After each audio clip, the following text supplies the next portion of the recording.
Now, what happened after the death of Prophet Muhammad is the spread of Islam. There were first 4 caliphs, so the death of Prophet Muhammad created a vacuum. It was believed that there would be no further prophet after Muhammad. But Prophet was not only the religious but political leader as well. The question of no one assuming his position as prophet received general acceptance, but someone had to take physical charge of the state and guide the religious community. As no specific rules were laid down for this response or for this purpose, there was considerable scope for dispute at this point. The question of who should have religious and political authority after the prophet was to become increasingly contentious with the passage of time, leading to conflicts and often more serious doctrinal differences. Why Prophet did not appoint his successor? In Sunni tradition, Prophet was involved in careful coalition and prudent politics and was silent on succession because he wanted the success of radical monotheism, which required holding to traditional tribal practice, which gave little or no attention and shift to authority that was purely inherited or transpired rather than earned. The other reason was that the community was fragile and the prophet thought not to impose his wishes. Another is to posit on his part an impending sense of the end. However, nothing can be said with certainty. Though Sunnis accept that the prophet had appointed a successor and wanted community to be rallied around Abu Bakr, who was being among the first to convert and senior most and hence the natural choice. But Shias argue that Muhammad had appointed Ali as his successor. At the time of the death of Prophet, there were 3 groups: the Makkan Quraysh aristocracy and the Ansar of Madinah, and helpers who provided critical support and who argued that the succession should take place within the family of Prophet. By and large, political authority passed into the hands of leading Quraysh families after 632. Abu Bakr was one of the closest companions of the Prophet, was chosen as Khalifa, successor of Prophet. For next few centuries, Khalifa became the main title for religious leaders of Muslims and head of the state founded by Prophet Muhammad. When Abu Bakr took over, the newly formed state was in danger. Some Bedouin tribes broke away from Medina because in Arabia, the idea of being part of permanent state was a new one. Another serious issue was that some tribal religious leaders declared themselves to be the prophet. The Muslims of Mecca and Medina denounced these leaders as false prophets. Abu Bakr had to launch a series of campaigns to re-establish control over these tribes. The campaigns are called wars of Ridda, apostasy or defection from one's religious allegiance. The battles and the skirmishes that broke out after the Prophet's death, when tribesmen repudiated treaties negotiated by Prophet, thus brought the Muslim armies within hailing distance of the 2 great powers, Byzantine and the Sassanids. Abu Bakr died within the 2 years of becoming a Khalifa or Caliph. He nominated Umar ibn Khattab as his successor. Umar expanded the boundaries of the state, consolidating himself not only in Arab but also embarking upon large-scale territorial expansion outside Arab as well as in Iraq, Syria, Palestine, Egypt. The conquest of West Asia was at the expense of Sassanid and Byzantine empires. For over 8 years prior to the rise of Islam, the Sasanian and Byzantine empires had been involved in furious combat for supremacy over West Asia. Syria and Mesopotamia were main parties of war and fell between the 2 empires. In the long run, this conflict weakened the 2 empires considerably. When Arabs embarked upon the Byzantine and Sassanid territories in 633-34, the 2 powers were already exhausted, so much military that they were unable to put up any resistance.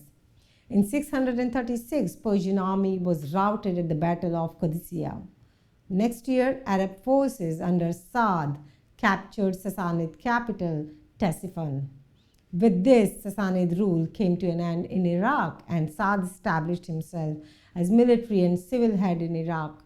Similarly, in Syria, the town of Damascus was first attacked in 634 and then taken in 635 CE. The fall paved the way for the annexation of Syria and Palestine.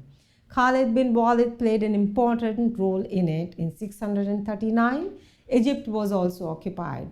Though Muslims were outnumbered, they were swift in movement, agile, well coordinated, and highly motivated.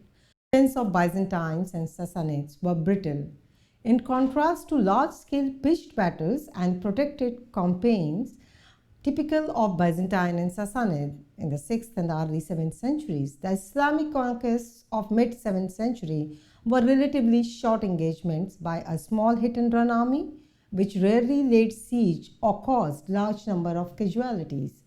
In many cases, the Byzantine local elite made underhand deals to avoid violence. Moreover, the Christian population, Copts in Egypt, Monophysites in Syria, Nestorian in Iraq, all had long history of troubled relationship with the Byzantine and the Sassanid overlords.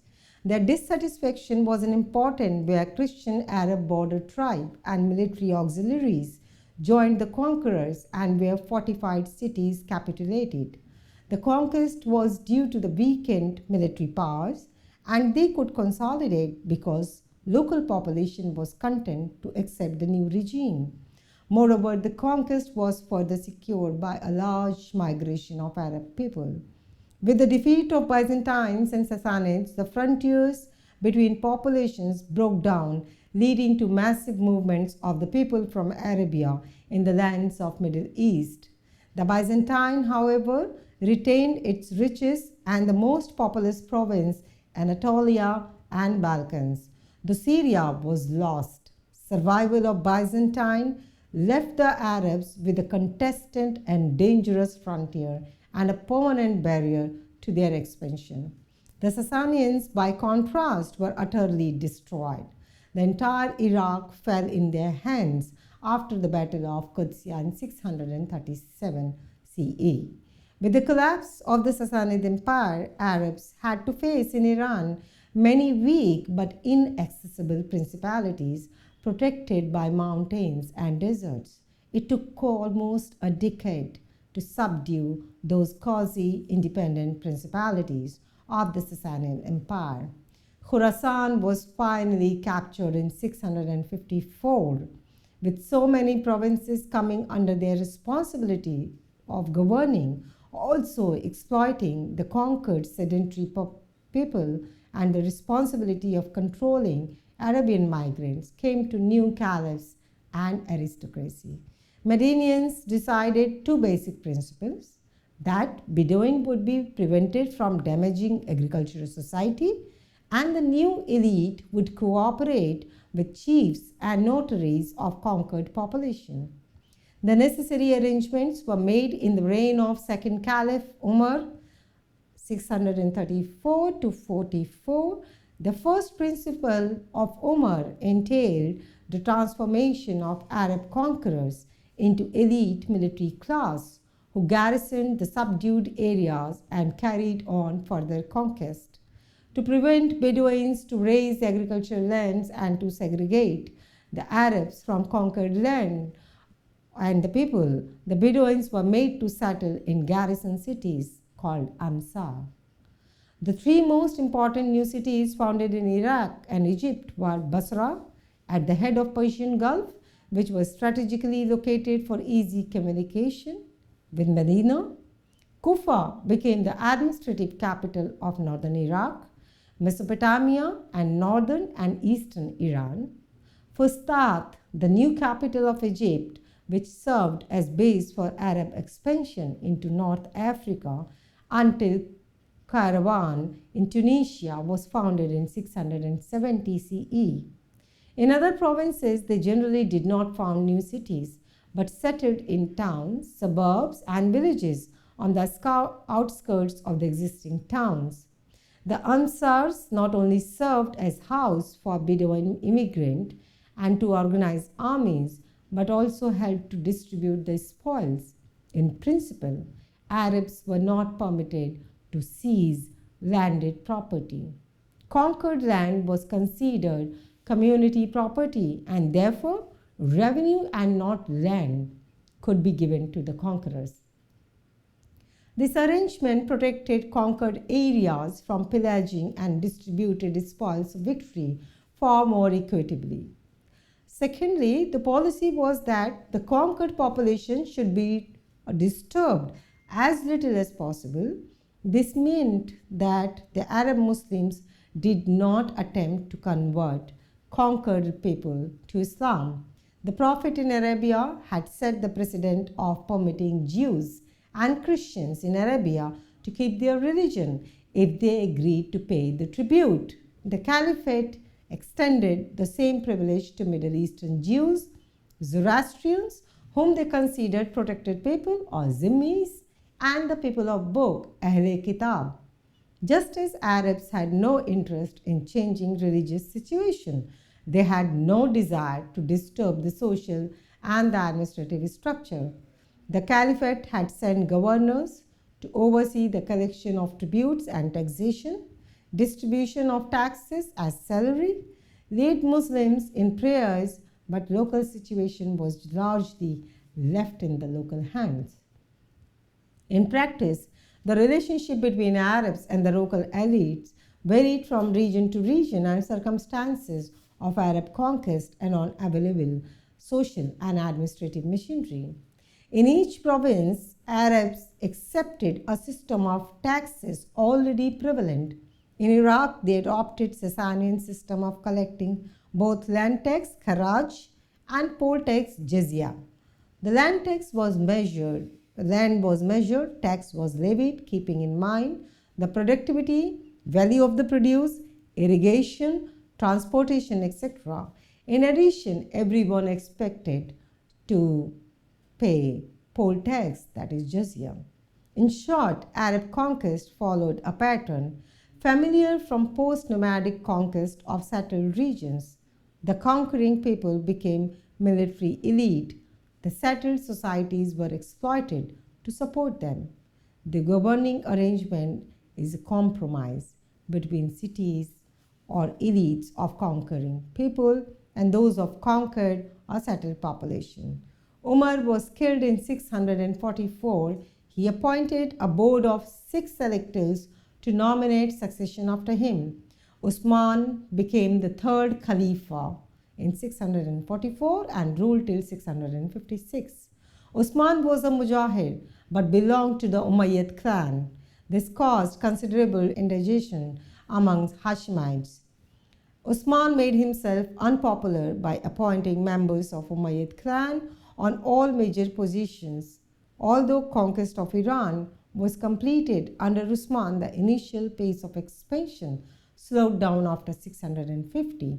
This added to the dissatisfaction. Some centers in southern Iraq and Egypt became the centers of opposition to Khalifa. There was a revolt of Egyptian troops, and amidst the chaos, Usman was assassinated in 656. However, there was a violent struggle over the question of succession after Usman. This struggle was called the First Fitna or Civil War. At Medina, the supporters of Ali joined hands with rebels from Egypt and proclaimed Ali as the next Khalifa. This was not acceptable to the Umayyads. There was another faction led by Zubair which opposed this settlement. He was an associate of Muhammad, who was also joined by Aisha, the youngest wife of the Prophet. However, the most serious challenge came from Muawiyah, the governor of Syria, also a descendant of Umayyah, the cousin of Usman. He had a strong base in Syria and revolted against Ali and refused to surrender to Ali's demand for allegiance and called for revenge for the assassination of Usman. Except Syria, all other regions accepted Ali as Khalifa. The refusal of Muawiyah led to the Battle of Siffin in 657 in northern Mesopotamia. The battle was inconclusive and both sides agreed for arbitration. Nothing concrete could emerge. Muawiyah remained the de facto ruler of Syria, and Ali ruled the rest of the empire and shifted his capital to Kufa. Now, Medina was now too inconvenient to be a seat. Besides, Ali also had a large following in Kufa. However, the civil war or fitna created permanent division within the Muslim community. Siffin provoked first major sectarian division in Islam. Muslims were divided as to who had the legitimate right to occupy Khilafat.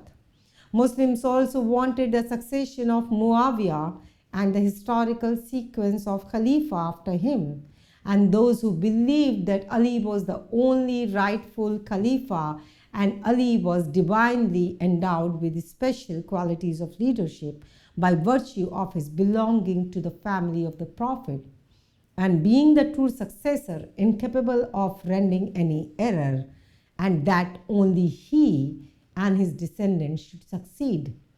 There was another breakaway group which was opposed to any arbitration between Muawiyah and Ali. In their opinion, Ali's conduct amounted to a compromise with Umayyads and therefore was no longer the leader of Muslim community. Those who took this extremist stand were called the Kharji. They held the Khilafat should be determined by the descent, but Khalifa should be elected by community of Muslims at large, and he should be holding his position only as long as he was sinless in the conduct of his office. Taking their stand, they ceded from Ali all these three groups' separated vision of Islam, and they developed it. This gave rise to major sects of Sunnis and Shias among Muslims. Finally, a Kharji murdered Ali in 661 CE, and Khilafat passed on to the Umayyad dynasty. The Umayyad dynasty. Now, Muawiyah was the first Umayyad caliph. He had made himself the caliph after the death of Ali in 661 CE. Umayyads were a prosperous clan of Qurayshi tribe, and they implemented a series of political measures which first consolidated their leadership within Ummah. Muawiyah was the first Umayyad caliph, moved his capital to Damascus, and adopted the court ceremonies and administrative institution of the Byzantine Empire. He also introduced hereditary succession and persuaded the leading Muslims to accept his son as his heir. Although there were Christian advisors in administration and Zoroastrian bureaucrats and scribes, it was Islam that provided legitimacy to their rule. In the Umayyad state, the imperial power was not based directly on Islam but on statecraft. They appealed for unity and suppressed rebellions in the name of Islam.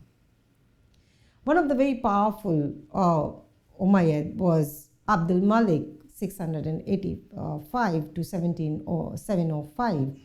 It was in the time of Abdul Malik that Arab and Islamic identity was emphasized. Arabic was adopted as language, and administration and as Islamic coinage was introduced. He built the famous Dome of Rock at Jerusalem, which was an Arab Islamic identity.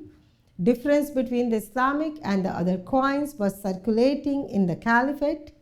Before the introduction of Islamic coins, the gold dinar and silver dirham were in circulation in the Caliphate, which were the copies of Byzantine and Iranian coins, denarius and drachm. They had symbols of crosses and fire altars and Greek and Pahlavi, which was the language of Iran, which was inscribed on these coins. Abdul Malik and his successors removed these symbols and introduced coins with the Arabic inscriptions. Then came the Abbasid revolution. The Umayyads were replaced by a movement called Dawa, led by Abbasids, another family of Makkah origin, in 750. The Umayyad regime was portrayed as evil by the Abbasids. They promised to restore the original Islam of Prophet.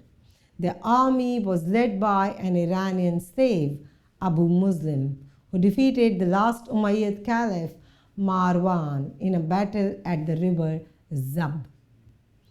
Under the Abbasid rule, the influence of Arabs declined and importance of Iranian culture increased. The Abbasids established their capital at Baghdad. The army and bureaucracy were recognized or reorganized on a non-tribal basis to ensure greater participation by Iraq and Khorasan. The religious status and the functions of the Caliphate were strengthened under the rule. They patronized Islamic institutions and scholars and retained the centralized nature of the state. They maintained the splendid imperial architecture and elaborate court ceremonies of Umayyads. There were a number of causes which was responsible for the decline of Abbasid state as it came to an end. The reasons were that this now Abbasid state became weaker because the control from Baghdad to distant places of the empire declined. And there was a conflict between pro-Arab and pro-Iranian factions of the army and the bureaucracy. This also led to the decline.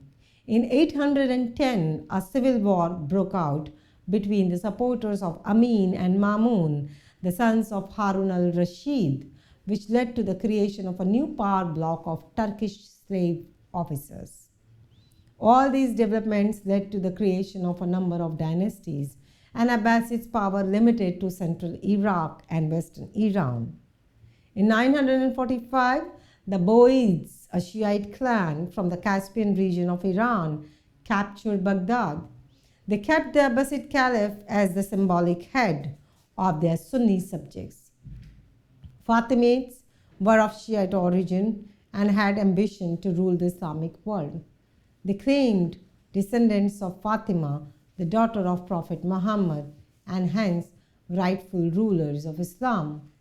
They had their base in North Africa and conquered Egypt and established new capital at Kahira or Cairo. The Turks were nomadic tribes from the Central Asian steppes who gradually converted to Islam. They were skilled riders and warriors and entered the Abbasid, Samanid, the Boid administration as slaves and soldiers, rising to high positions on account of their loyalty and military abilities. With the weakening powers of the Abbasids and the arrival of Turks, the period marked the rise of Sultanates. The Ghaznavide Sultanate was established by Alp-Taghin in 961. It was consolidated by Mahmud of Ghazni. Ghaznavides were a military dynasty with a professional army of Turks and Indians. The Abbasid caliphs were not rivals, but a source of legitimacy for Ghaznavides. Mahmud was eager to receive the title of Sultan from the Caliph.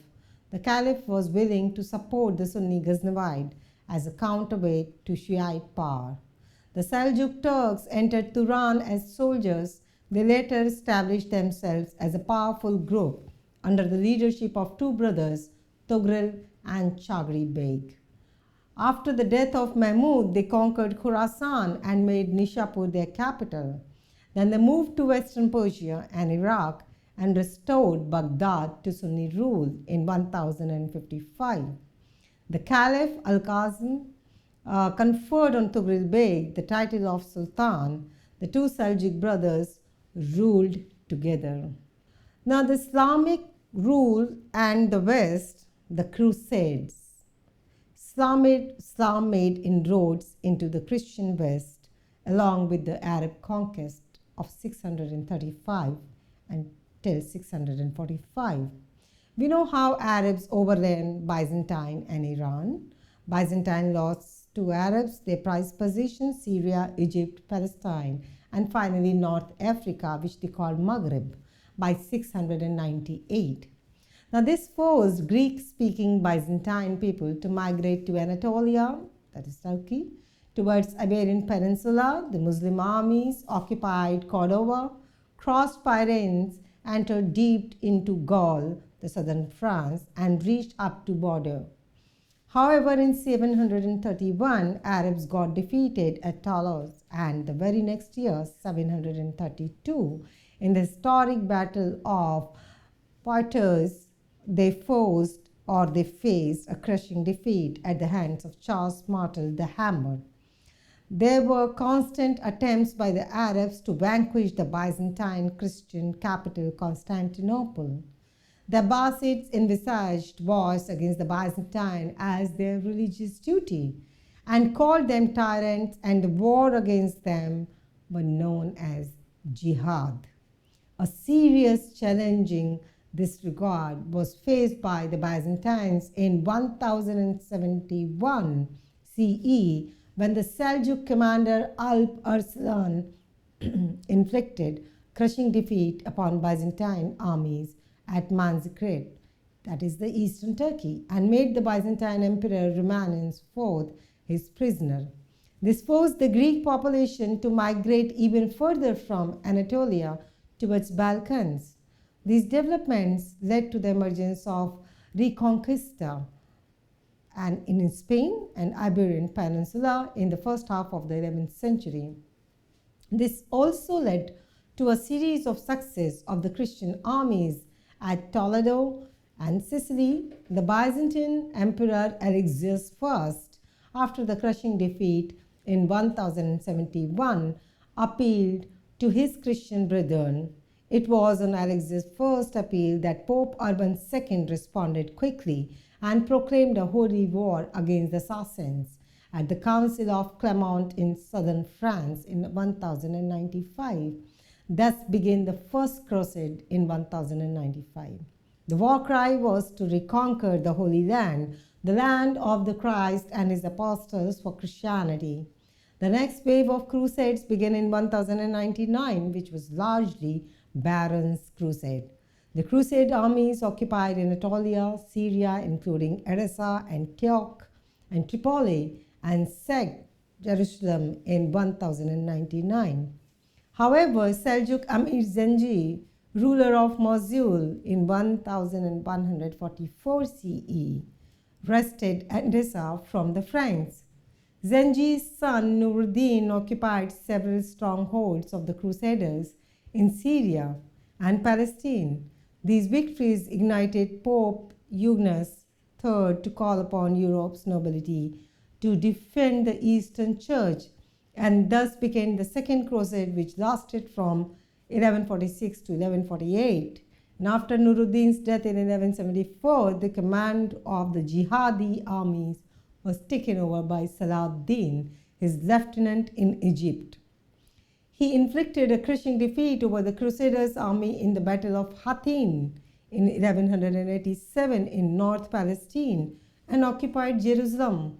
Once again, Pope gave call for the Third Crusade, that is, in 1189, which lasted till 1192.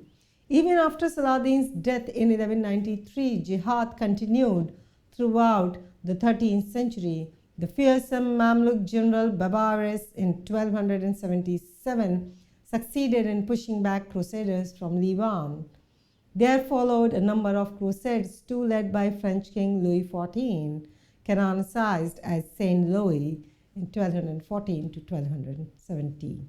With the establishment of the Ottoman Empire under the aegis of Usman, made the Crusaders' dream to occupy Jerusalem almost impossible. There were a series of clashes. The Ottoman Sultan Murad defeated the Serbian army in the Battle of Kosovo Field, 1389, and in 1389, Ottoman Sultan Bayezid I defeated Hungarian, French, and German crusaders at the Battle of Nicopolis in Hungary. Ottoman ruler Muhammad II, 1444 to 1446, and then from 1451 to 1481, finally occupied the last Byzantine bastion, Constantinople, in 1543. Now all the hopes of the Crusaders to ever occupy Jerusalem were lost. Now these raids also had the cultural impact.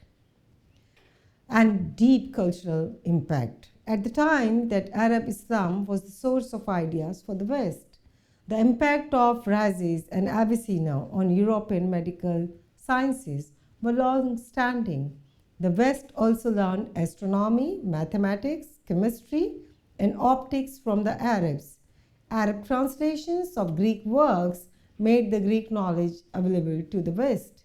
The Arabic translation of Aristotle's work by Ibn Rushd, known to the European as Averroes in 1126 to 1198, were read in the European universities. The knowledge of the zero and technology of paper making also traveled to the West through the Arab inroads, who in turn acquired the knowledge and learned the techniques from India and China respectively.